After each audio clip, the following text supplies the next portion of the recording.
대표와 직원 사이에서 갈등이 생기는 가장 큰 이유가 뭘까요? 왜 그렇게 대표님들이 직원 관리 때문에 스트레스를 받으실까요? 일을 잘하고 못하고 문제일까요? 글쎄요. 제가 생각했을 때 그것보다는요. 이 일을 대하는 태도나 소통하는 방식에서 대표와 직원 사이에 차이가 있다 보니 대부분의 문제가 생긴다고 봅니다. 참 조금만 더 책임감 갖고 주도적으로 해주면 좋으련만, 한 번만 더 생각하고 신경 써서 일해주면 좋으련만, 이게 참 맘처럼 안 되죠. 그래서 오늘은요. 이 직원 관리 효율을 획기적으로 높여줄 수 있는 10가지 방법을 소개해드리려고 합니다. 바로 적용할 수 있는 실질적인 팁이기 때문에 아예 매뉴얼처럼 활용해 보셔도 좋을 것 같아요. 반대로 사회 초년생분들이나 일잘로 되고 싶으신 분들은 오늘 내용만 익히셔도 그냥 바로 에이스 될 수 있습니다. 나이키의 마스야드라는 신발이 있습니다. 현재 크림에서 3천만원, 700만원 이런 말도 안 되는 리셀가를 기록하고 있는데요. 이 톰삭스라는 현대 미술가가 디자인했고요. 나사를 패러디하거나 대중 브랜드를 재해석한 작품들로 상업적으로 성공한 예술가 중 한 명으로 평가를 받고 있습니다. 한국에서도 전시회를 열어서 GD나 BTS 이런 분들과 친분을 보여주기도 했고요. 근데 이분이요. 본인의 뉴욕 스튜디오 사무실에서 일을 하는데 밑에 직원들이 있지 않겠습니까? 그래서 여기 직원들한테 여기서 일하려면 이거 지켜야 돼 하고 만든 10가지 행동 강령이 있어요. 영어로는 10 블레츠라고 10가지의 규칙을 아예 영상으로 만들어 놓은 게 있습니다. 근데 이 영상이요. 내용이 정말 좋아요. 제가 이걸 몇 년 전에 처음 봤는데 지금 봐도 내용들이 좋아서 꼭 여러분께 소개하고 싶었습니다. 조직 내에 기준을 세워야 하는 대표님들은 물론이고 구성원으로서 직장 다니시는 분들이나 저처럼 외부와 계속 소통해야 되는 프리랜서 등 가릴 거 없이 모두 다 한 번쯤은 봐야 할 내용이라고 생각할 정도로 좋습니다. 자, 영상 도입부에 이렇게 시작하는데요. 스튜디오는 정밀한 규칙과 원칙으로 가득 찬 복잡하고 난해한 작업 환경입니다. 우리는 이 규칙과 원칙을 더 코드라고 부릅니다. 당신은 스튜디오의 직원으로서 충분한 성과를 내고 발전하기 위해 이 규칙과 원칙을 숙지해야 합니다. 이 가이드를 주의 깊게 따르면 해고당하지 않을 가능성이 높습니다. 이렇게 시작합니다. 그냥 한마디로 잘리기 싫으면 이렇게 일해라 라고 써있는 거예요. 그리고 이제 본격적으로 1번부터 시작하는데요. 원본 내용을 제 나름대로 번역한 걸 먼저 읽어드리고 코멘트를 붙이거나 하는 방식으로 말씀을 드릴게요. 1번 강령입니다. 블랙 넘버 1. 월트 코드. 코드대로 일하기. 코드대로 일한다는 것은 이미 존재하는 시스템을 충실히 따르는 것을 의미합니다. 임의적인 의사결정이나 개인적인 독창성은 권장되지 않습니다. 이것이 Creativity is the enemy. 창의성은 적이다 라는 말의 의미입니다. 자, 이게 1번인데요. 코드대로 일하기. 이 뉴욕이라는 미국 대표 도시 내에 있는 그것도 아트 스튜디오라고 하면 일하는 방식이 한국과는 다르게 다 수평적으로 지내고 창의성을 가장 중요시 생각하고 뭐 이럴 것 같잖아요. 근데 딱 1번에 박아버리죠. 정해진 규칙대로 일해라. 창의성은 적이다. 네 맘대로 하지 말라는 말이죠. 미국이라고 다를 게 없습니다. 사람 사는 거 다 똑같습니다. 이곳에 존재하는 시스템이나 룰은 다 오랜 시간과 시행착오를 겪으면서 만들어진 것이기 때문에 네 멋대로 판단해서 행동하지 말라는 것입니다. 플랜 넘버 2, Sacred Space. 스튜디오 메인 플로어는 Sacred Space. 신성한 공간입니다. 이는 작업장, 용접 부스, 사무실, 벙커, 주방까지 모두 포함합니다. 이 공간에 대한 존중은 필수적입니다. 주방 테이블은 항상 깨끗하게 잘 닦여 있어야 합니다. 개인 물품은 계단 위쪽의 거리에 걸어두거나 위층에 두는 등 눈에 띄지 않는 곳에 보관해야 합니다. 사전 예약이나 허가 없이는 스튜디오에 들어올 수 없습니다. 이는 택배기사, 건물주, 경찰 등 모든 사람에게 적용됩니다. 출입문은 절대 세게 닫지 말고 마치 자고 있는 아기를 깨울까 조심하듯이 여닫아야 합니다. 작업 중인 사람을 방해하지 않도록 갑작스러운 행동이나 큰 소리를 조심해야 합니다. 휴대전화는 무음이나 진동 모드로 유지해야 되며 가능하다면 통화는 밖에서 처리하세요. 자, 두 번째 블레시였는데요. 내가 일하는 공간, 우리가 일하는 공간, 그리고 그 공간에서 같이 일하는 사람들을 배려하고 존중하라는 것이죠. 어떻게 보면 당연한 건데도 많은 사람들이 일하다 보면 이런 공간에 대한 존중이나 타인에 대한 배려를 조금 가볍게 생각하는 경우가 생기잖아요. 그러지 말자는 겁니다. 내 행동으로 인해 다른 사람이 어떻게 영향을 받을까에 대해서 한 번 더 생각하고 행동하자는 것이죠. 블렌 넘버 3, be on time. be on time. 제 시간에 맞추기는 단순히 지각하거나 늦지 않는 것을 의미하지 않습니다. 이는 모든 일에서 시간을 철저히 지키는 태도를 갖는 것을 의미합니다. 제 시간에 맞추기 위해서는 정신적, 육체적으로 스스로를 잘 관리해야 합니다. 충분한 수면을 취하세요. 건강한 식습관을 유지하세요. 적절한 수분 섭취는 필수적입니다. 일에는 제 시간이 있고 노는 것에도 제 시간이 있습니다.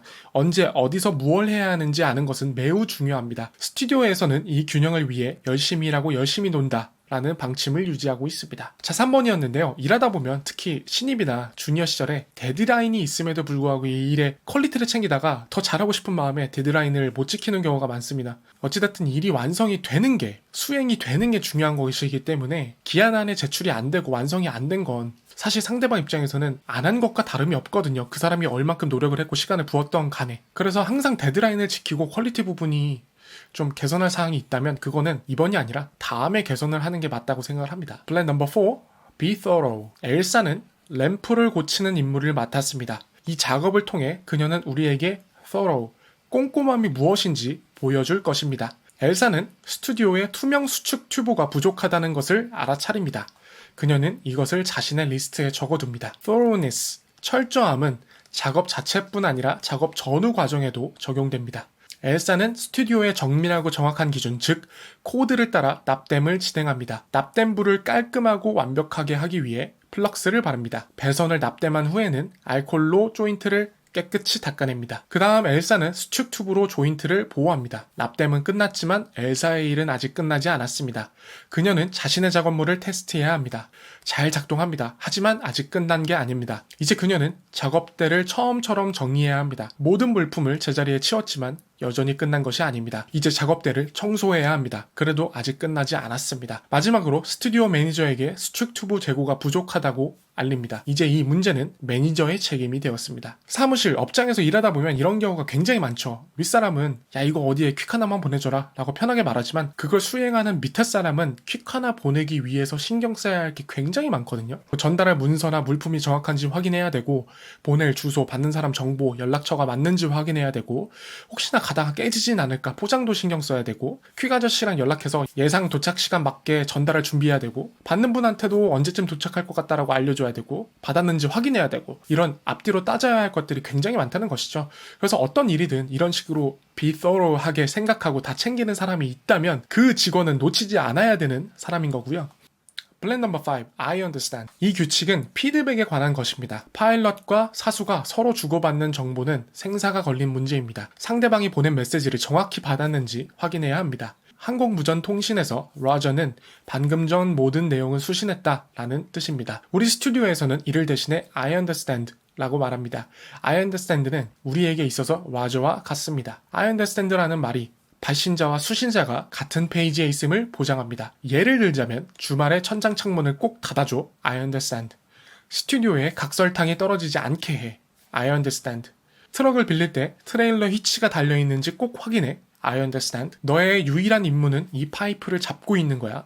I understand. 드물게 지시가 혼동될 경우 I don't understand가 적절한 표현입니다. 적절한 피드백을 주고받으면 효율적인 실행이 가능해집니다. 어떤 지시나 설명이 주어졌을 때 이해했습니다, 이해하지 못했습니다 라고 분명히 밝히라는 것이죠. 우리 일상에서도 이런 일이 매우 잦잖아요. 못 알아들었는데도 알겠습니다 하고 그냥 넘어가는 경우가 특히 한국 사회에서 너무나 빈번하고 그로 인해서 오해가 생기고 결과에 미스가 생기는 경우가 굉장히 많죠. Plan number 6. Sent does not mean received. 무언가를 보냈다고 해서 꼭 수신되었다는 뜻은 아닙니다. 언제나 영수증을 받으세요. 가능하다면 수령인이 실제로 받았는지 확인 절차도 거치세요. 영수증은 무언가를 보내거나 구매했음을 증명하고 추적할 수 있는 근거입니다. 영수증이 없으면 당신의 행동은 증명될 수 없습니다. 영수증이 없으면 당신은 존재하지 않는 것과 마찬가지입니다. 페덱스나 UPS는 상대적으로 저렴한 비용으로 물품이 잘 도착했는지 확인할 수 있는 수단입니다. 이 원칙은 모든 커뮤니케이션에도 해당됩니다. 이메일 보냈으니까 문자 남겼으니까 괜찮아 라고 말할 수도 있지만 수신 확인을 해야만 합니다. 메시지를 전달하는 방법이 구체적일수록 더 좋습니다. 풋볼을 받았나요? Confirmed. 확인했어요. 이것도 사회생활할 때 매우 중요한 요소 중 하나죠. 내가 문자든 택배든 메일이든 보냈다고 해서 그 사람이 받았다, 확인했다라는 건 아니거든요. 내가 문자를 보냈으면 확인하셨냐? 확인해야 되고 물건을 보냈으면 받아보셨냐? 확인해야 한다는 것입니다. 무언가를 구매했다면 영수증을 남겨서 내가 이것을 구매했습니다 라고 남들에게도 확인시켜줘야 한다는 것이고요. 플랜 넘버 7. Keep a list. 언제나 우선순위가 매겨진 리스트를 가지고 다니세요. 이 리스트는 항상 휴대하세요. 여러 프로젝트와 관련된 모든 세부사항, 전화번호, 부품번호 등을 기록하세요. 이 리스트는 당신의 미래이자 과거입니다. 당신은 정기적으로 업데이트되는 리스트를 통해 자신의 행동을 정당화하게 됩니다. 여기서는 리스트라고 표현했는데요. 쉽게 말해서 다 기록하라는 겁니다. 내가 해야 할 투두 리스트부터 그에 따라 필요한 연락처, 필요 물품 이런 것들을 모두 기록해서 까먹지 말고, 그리고 앞으로 해야 할 것들에 대해서도 정확하게 계획을 갖고 일을 하라는 것이죠. 블렌 넘버 8. Always be knowing. 이 코멘트를 먼저 한다면 이 knowing이라는 것은 이 물건 정리하는 방법을 말하는데요. 평평한 표면 위에서 서로 평행하거나 직각이 되도록 배열하는 정리법을 말한다고 합니다. 보이는 것과 같이요. 자, knowing을 어떻게 하는가? 1번, 사용하지 않는 재료, 도구, 책, 음악 등 주변 환경을 스캔하세요. 2번, 사용하지 않는 모든 것을 치우세요. 확신이 안 든다면 그대로 두세요. 3번, 비슷한 물건끼리 그룹화하세요. 4번, 물건들이 놓인 표면이나 스튜디오 자체에 맞춰 정렬하거나 직각으로 배치하세요. 이것이 완벽하게 정리된 놀드한 테이블입니다. 정리 정도는 뭐 굳이 제가 말씀 안 드려도 굉장히 중요한 부분이죠. 필요한 상황에서 필요한 물품을 바로 쓸 수 있도록 세팅해 놓는 거, 그리고 깔끔하게 정리된 환경에서 일하는 것이 일의 능률에 있어서 굉장히 중요하다라는 거 우리 다 알고 있으니까요. 거기에 대해서 저는 정리된 환경이 멘탈에도 꽤나 영향을 끼친다고 생각하는 사람이라 정리 정도는 정말 필수적이다라고 생각합니다. 이제 뭐 깨진 유리창 이론, 성공하려면 이불부터 잘 개라라고 하는 말들도 저는 같은 맥락이라고 보고요. 블렌 넘버 9, Sacrifice to Leatherface. 이거는요, 벌금에 대한 이야기입니다. 스튜디오 안에 레더페이스라는 캐릭터 인형이 있는데 거기에 벌금통이 있어요. 그래서 규칙을 어길 경우 레더페이스에게 벌금을 내라는 겁니다. 스튜디오에서는 태만, 실수, 책임 부족에 대한 보상을 위해 레더페이스에게 작은 금전적 희생, 즉 벌금을 바쳐야 합니다. 레더페이스가 서 있는 상자에 금전을 바침으로써 우리는 자신이 저지른 잘못에 대한 책임을 인정하고 속죄하게 됩니다. 책임감은 모든 스튜디오 멤버에게 필수적인 자질입니다. 실수에 대해 책임을 지는 것은 선의의 표시입니다. 실수는 언제든 일어날 수 있지만 그것을 자신의 잘못으로 인정하는 것이 중요합니다. 다음은 레더페이스에게 희생을 치러야 할 수도 있는 예시들입니다. 스튜디오를 잠그지 않아 무방비 상태로 둔 경우, 글루건처럼 화재 위험이 있는 도구를 밤새 꽂아둬서 방치한 경우, 불필요하게 켜진 조명, 에어컨, 기타 장비를 끄지 않은 경우, 미리 알리지 않고 결근하거나 지각한 경우, 펜이나 노트북을 준비하지 않아서 업무 지시를 적지 못한 경우, 메모를 하지 않아 중요한 업무나 부탁을 잊어버린 경우, 벌금은 반복될 때마다 2배씩 늘어납니다. 예를 들어 조명을 11번이나 켜둔 채로 두면 총 5,150달러의 벌금을 물게 됩니다. 참고로 이렇게 레더페이스에게 모인 벌금은 전통적으로 파티 비용 등으로 쓰이며 결과적으로 모두가 즐길 수 있게 됩니다. 저는 벌금에 대해서는 사실 왈가왈부할 거리가 좀 많다고 생각하는데요. 예전에 그런 것도 있었죠. 지각비를 걷었더니 사람들이 그냥 돈 내고 늦게 가야지 하는 경우가 생겼다. 그런 것도 있었고. 근데 중요한 건 이거예요. 중간에 보면 실수는 언제든 일어날 수 있지만 그것을 자신의 잘못으로 인정하는 것이 중요합니다. 라고 나오는데요. 이 부분이 이 9번째 블렛에서 가장 핵심이지 않나 싶습니다. 블렛 넘버 10, persistence. 계속 전진하세요. 세상 그 무엇도 persistence. 끈기를 대체할 수 없습니다. 재능만으로는 부족합니다. 재능이 있지만 성공하지 못한 사람들은 세상에 흔합니다. 천재성도 마찬가지입니다. 보상받지 못한 천재는 속담처럼 흔합니다. 교육도 마찬가지입니다. 세상에는 학식 있는 나고자들이 넘쳐납니다. 끈기와 결단력만이 전능합니다. 저도 대표님께 영상이나 컨설팅 통해서 계속 말씀드리는 부분이죠. 꾸준히 하셔라. 인스타든 유튜브는 뭐든 6개월 이상만 하셔도 상위 5%다. 라는 말들이요. 결국 포기하지 않고 끈기 있게 해나가는 것이 사업을 하는 데 있어서도 어떤 개인의 인생에 있어서도 매우 중요한 사항이다라고 매일매일 더 깨닫고 있는 요즘입니다. 자, 여기까지 톰 삭스의 템플릿 10개의 행동 강령에 대해 소개해 드렸는데요. 기회가 되신다면 이 본 영상을 시청해 보시는 것을 추천드려요. 이게 예전에는 아예 한글 자막이 없었는데 최근에는 생기긴 했더라고요. 근데 이제 잘 맞진 않습니다.